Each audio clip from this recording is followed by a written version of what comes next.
अजीत कुमार आप लोगों के बीच फिर से अपनी क्लास को आगे बढ़ाते हुए एक नया टॉपिक दर्पण से जुड़ा वो हर बिंदु देखेंगे।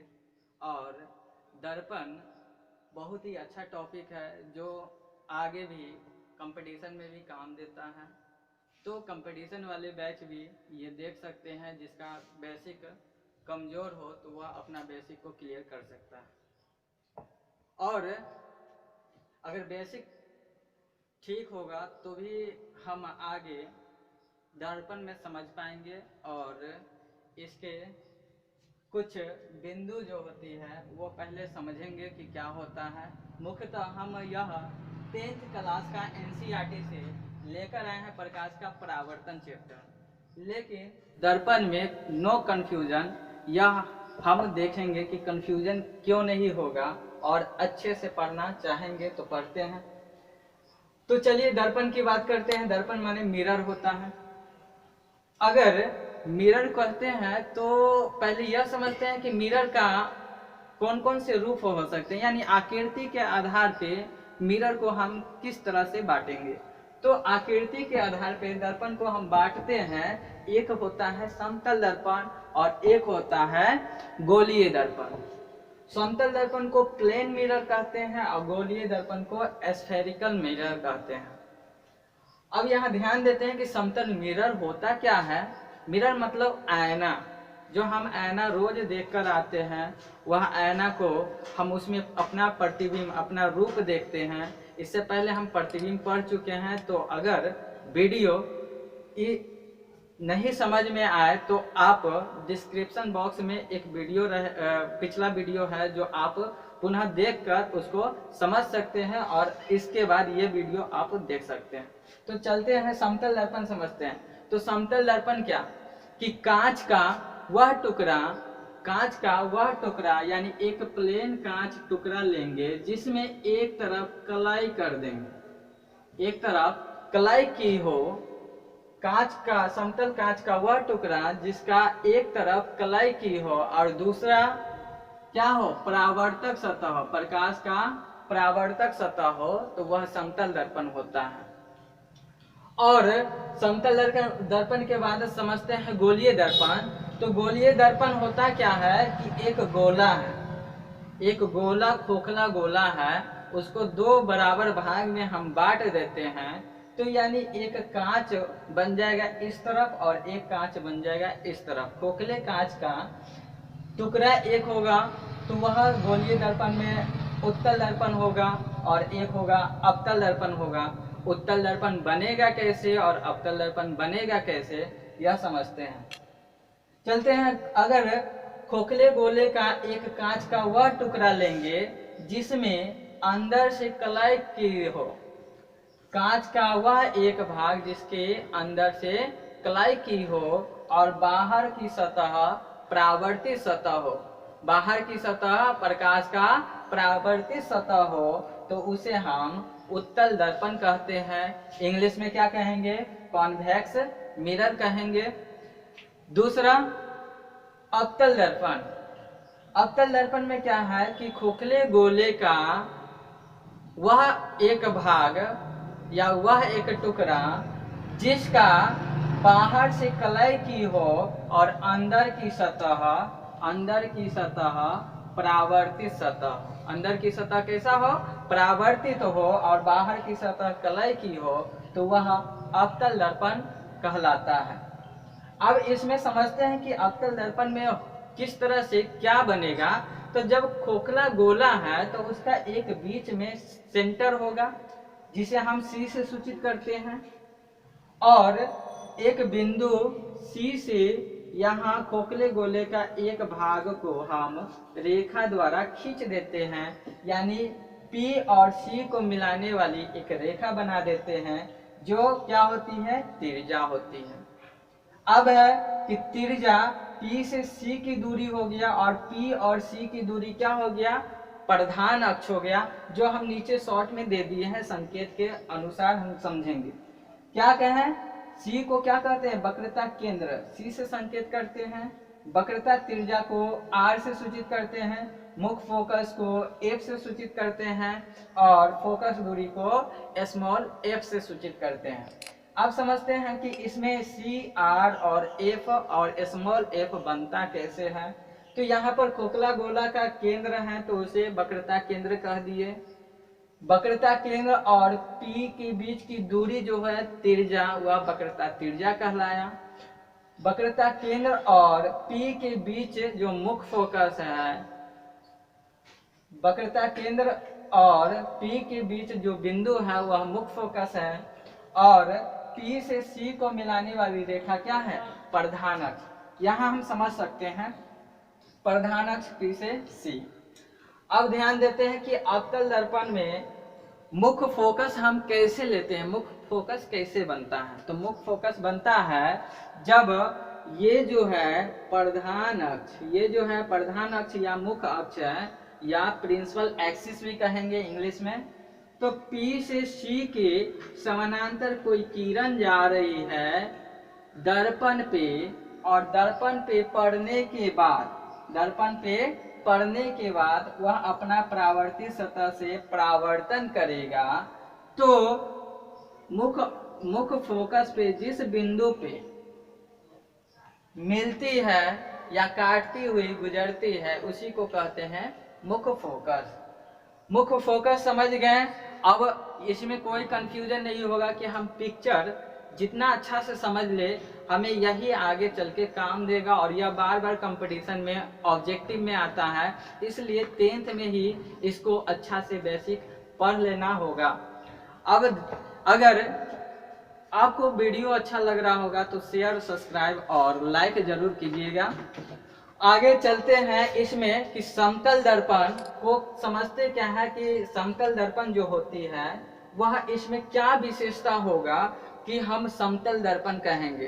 तो हम रोज आईना देखकर अपने घर से क्लास या कहीं और तैयारी होके चलते हैं तो हम रोज आईना देखते हैं, वह हमारा समतल दर्पण होता है। तो समतल दर्पण में क्या करते हैं कि हमारा जो है प्रतिबिंब उसमें बनता है। तो प्रतिबिंब की क्या खासियत होती है, क्या उसमें विशेषता है, वही आगे हम समतल दर्पण के बारे में पढ़ेंगे। लेकिन कोई पूछे कि दर्पण कितना होता है तो मुख्य रूप से 3 दर्पण होता है, समतल दर्पण, उत्तल दर्पण, अवतल दर्पण। ठीक है, लेकिन हम पहले ही बता दिए कि अगर आकृति के अनुसार लिया जाए तो वह एक प्लेन होगा, प्लेन यानी समतल दर्पण, एक होगा गोला का जो गोलीय दर्पण होगा। गोलीय दर्पण को 2 भाग में बांट दिए, अवतल दर्पण, उत्तल दर्पण और अवतल दर्पण। तो अब हम खासियत देखते हैं समतल दर्पण की। ठीक है, तो दर्पण की हम प्रतिबिंब की विशेषता देखते हैं समतल दर्पण में क्या होता है। तो सबसे पहले पिक्चर को हम समझते हैं, पिक्चर में ही सब चीज़ है तो इसलिए सबसे जरूरी है पिक्चर को समझना। पिक्चर समझ गए तो आप लैंग्वेज को खुद से बना सकते हैं, तो इसमें कोई बड़ी बात नहीं है। अगर लिखना भी चाहेंगे तो आप इसमें कॉपी पर लिख सकते हैं, इसको स्टॉप करके या स्क्रीनशॉट लेकर।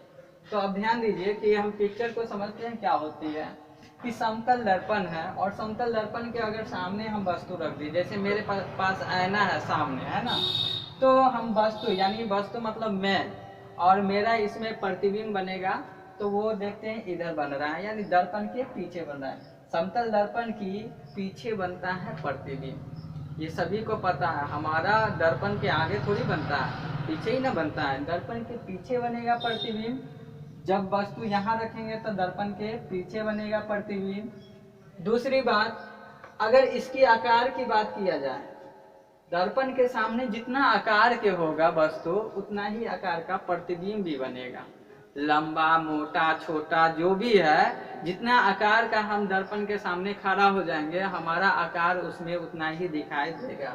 तो मतलब कह सकते हैं कि दर्पण में वस्तु का आकार और प्रतिबिंब का आकार बराबर होती है। अब तीसरी बात यह है कि हमेशा वस्तु की अपेक्षा यह सीधा प्रतिबिंब बनाती है, वस्तु की अपेक्षा सीधा प्रतिबिंब बनाती है। मतलब कि हम जैसे खड़े हैं दर्पण में देख रहे हैं तो दर्पण में हमारा प्रतिबिंब उल्टा तो नहीं बनता है, वह सीधा ही बनता है ना। तो यह ध्यान देना होगा कि हमें दर्पण में देखकर खुद से कंपैरिजन करना है कि कैसे हमारा प्रतिबिंब बनता है। अब ध्यान दीजिए कि अगर हम वस्तु यहाँ सीधा है, देखिए यहाँ पर सीधा है, तो यहाँ भी सीधा ही बन रहा है, यानी वस्तु की अपेक्षा यह प्रतिबिंब सीधा बन रहा है। तीसरी बात हम बताए थे, जब काल्पनिक हो या आभासी हो प्रतिबिंब, वह हमेशा सीधा बनता है। तो देखिए यहाँ सीधा बन रहा है तो हम क्या कर दिए, आभासी प्रतिबिंब या काल्पनिक प्रतिबिंब। अंडरलाइन किए हुए ये सभी जो बहुत इम्पोर्टेंट है, आप याद कर सकते हैं, अपने कॉपी में लिख कर याद कर लीजिएगा, वीडियो को फिर से देखिएगा। उसके बाद अब चलते हैं, अब इसका क्या होता है, एक खास गुण होता है। जैसे हम आईने के सामने खड़े हो गए, वह हमारा समतल दर्पण है, तो क्या होता है कि जब हम देखते हैं तो मेरा दायां उधर से बायां दिखाई देगा और मेरा बायां उधर से दायां दिखाई देगा, जिसे हम कहते हैं पार्श्विक रूप से उल्टा, यानी उल्टा दिखाई देना। ये दायां बायां दिखाई देगा, ये बायां दायां दिखाई देगा प्रतिबिंब में, ठीक है। तो इसको कहते हैं पार्श्विक रूप से उल्टा। क्या कहते हैं, पार्श्विक रूप से उल्टा कहते हैं। और एक बात और है कि जब हम दर्पण के जितना दूरी पर सामने हैं, दर्पण में उतना ही दूरी पर पीछे प्रतिबिंब बनेगा। यह हमारा समतल दर्पण की विशेषता है और हम चित्र के अनुसार ही अच्छे से समझ पाते हैं। तो इसलिए आप कभी भी कोई चीज सीख रहे हैं तो आप उसको कंपैरिजन कीजिए, काल्पनिक सोचिए, और जैसे हमारे आसपास लोग चीजों से सीखता है उसी तरह हम इसमें भी सीखेंगे। तो हम दर्पण उठाएंगे और क्या क्या करना है ये देख लेंगे। तो आप यहाँ पर नोट डाउन करके, आप याद भले ही रटना नहीं है, इसको याद चित्र से ही हो जाएगा, ठीक है, तो इसको रटना नहीं है। अब ध्यान आगे हम बढ़ते हैं। प्रतिबिंब दूरी, वस्तु दूरी बराबर होते हैं V बराबर U, हो गया। बात करते हैं गोलीय दर्पण की। गोलीय दर्पण में हम पहले ही बता चुके हैं कि उत्तल दर्पण, गोलीय दर्पण में दो दर्पण बनता है, एक उत्तल दर्पण और एक अवतल दर्पण। लेकिन हम डिफिनीशन नहीं लिखवाए थे, डिफिनीशन यहाँ लिखना पड़ेगा क्योंकि एग्जाम में पूछता है कि गोलीय दर्पण में जो है उत्तल दर्पण किसे कहते हैं या अवतल दर्पण किसे कहते हैं। तो 10th के लिए तो लिखना ही पड़ेगा सब्जेक्टिव में, तो हमें यहाँ लिखना पड़ रहा है। तो अब समझते हैं उत्तल दर्पण मतलब कॉन्वेक्स मिरर क्या होती है। कि पहले भी हम कह दिए वीडियो में कि गोलीय दर्पण जो है वह खोखले गोले का बना होता है। तो उसमें कांच का वह टुकड़ा जिसकी अंदर की सतह कलई की हो और बाहर की सतह परावर्तित सतह, बाहर की सतह कैसा हो, परावर्तित सतह हो, तब हम उत्तल दर्पण कहेंगे। मतलब उठा हुआ है, सतह उठा हुआ है, परावर्तित सतह वाला उठा हुआ है, तो उसे हम उत्तल दर्पण कहेंगे। अब यहाँ समझते हैं, ये गोला है, गोला खोखला है, तो इसका अंदर से हम क्या कर दिए, कलाई कर दिए हैं, और बाहर की सतह यह चिकना है, तो ऊपर की सतह उठा हुआ है, इसलिए क्या कहेंगे, उत्तल दर्पण, ठीक है। अब चलते हैं अवतल दर्पण की डिफिनीशन की ओर। क्या होता है अवतल दर्पण, कॉनकेव मिरर होता है। गोलीय दर्पण में खोखला गोला का कांच का वह टुकड़ा जिसकी बाहरी सतह क्या होती है, अवतल दर्पण में क्या होता है कि जिसकी बाहरी सतह को हम क्या करते हैं, कलाई करते हैं, जिसकी बाहरी सतह को क्या करते हैं, कलाई करते हैं, और अंदर की सतह परावर्तित सतह। जैसे यहाँ पिक्चर है, ये जो है यह अवतल दर्पण है। कैसे समझेंगे अवतल दर्पण है, क्योंकि यह खोखला गोला का कांच है और इसमें बाहर की सतह को हम कलाई कर दी है और अंदर की सतह चिकना है, यहाँ से कोई प्रकाश आएगा और परावर्तित होगा, तो इसको हम कहते हैं अवतल दर्पण।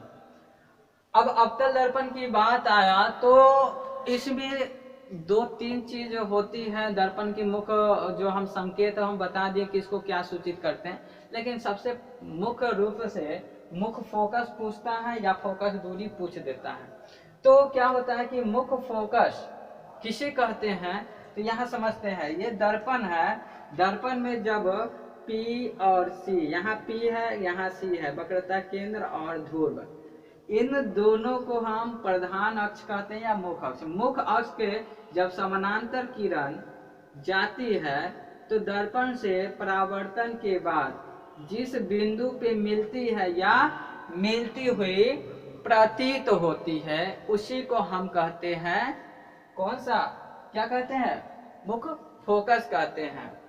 अब यहाँ पर आता है मिलती है, तो मिलती है मतलब क्या कि कौन सी दर्पण और मिलती हुई प्रतीत होती है, तो उसमें कौन सा दर्पण होगा, यह दोनों समझेंगे, क्योंकि हम दोनों दर्पण को एक ही में दिखा दिए। किसी गोलीय दर्पण यानी उत्तल या अवतल दर्पण में जब प्रकाश की किरणें मुख्य अक्ष के समानांतर किरण आती है तो यहाँ पर परावर्तन के बाद जिस बिंदु पर मिलती है या आती हुई प्रतीत होती है या मिलती हुई प्रतीत होती है, तो उसी को कहते हैं हम मुख्य फोकस। इसे F से सूचित करते हैं, वो भी कैपिटल F से। अब दूसरी बात की फोकस दूरी, अब यह दोनों एक दूसरे से हल्का रिलेटेड है, इसलिए कंफ्यूजन हो जाता है। तो फोकस दूरी कहेंगे किसको, जब ध्रुव और मुख्य फोकस यानी F कैपिटल, ध्रुव और मुख्य फोकस के बीच की दूरी को क्या कहेंगे, फोकस दूरी। दर्पण की ध्रुव P से मुख्य फोकस F की दूरी को ही क्या कहते हैं, फोकस दूरी कहते हैं। और फोकस दूरी को स्मॉल f से सूचित करते हैं, इसे स्मॉल f से सूचित करते हैं, ठीक है। अब यहाँ पहले हम बता चुके हैं कि P और C के बीच की दूरी को कहते हैं वक्रता त्रिज्या। अब रही बात कि हम दर्पण सीख गए हैं, तो इसमें जो मेन इंपोर्टेंट ऑब्जेक्टिव टाइप का क्वेश्चन आता है वह इस वीडियो के बाद हम नेक्स्ट वीडियो में ऑब्जेक्टिव टाइप का बताएंगे, और कैसे हम पिक्चर के साथ समझेंगे आसानी से कि कभी नहीं भूल पाएंगे। इसलिए हम सबसे पहले बोले हैं अब दर्पण में नो कंफ्यूजन, कोई कंफ्यूजन ही नहीं रहेगा।